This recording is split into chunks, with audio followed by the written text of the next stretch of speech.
माननीय एकनाथ शिंदे साहेबांनी अनेकांचं राजकीय दुकान बंद केलेलं आहे 3 वर्षापूर्वीच, आणि आम्ही त्यांच्या नेतृत्वाखाली काम करतो।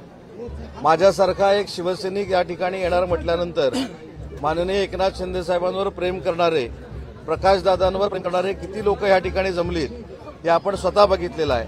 त्याच्यामुळे मुंबईचा माहोल काय हे तुम्हाला आता कळून चुकलं असेल। या प्रभागामध्ये माननीय एकनाथ शिंदे साहेब जो उमेदवार देतील तो निवडून येईल अशी परिस्थिती या प्रभागामध्ये आहे। त्याच्यामुळेच समोरच्या शाखेनं कुलूप लावलेलं आहे।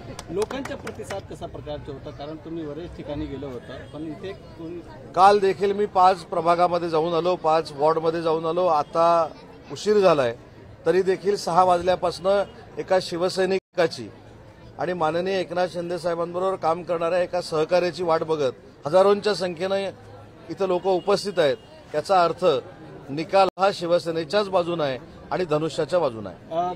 2 दिवसांआधी उद्धव ठाकरे आले होते आणि त्यांनी लोकांना अपील केली की जे महापौर आहेत ते शिवसेनेच्या करा असं त्यांनी अपील करून गेले होते। त्यांनी अपील जरी केलं असलं तरी आऊट आम्हीच करणार आहोत।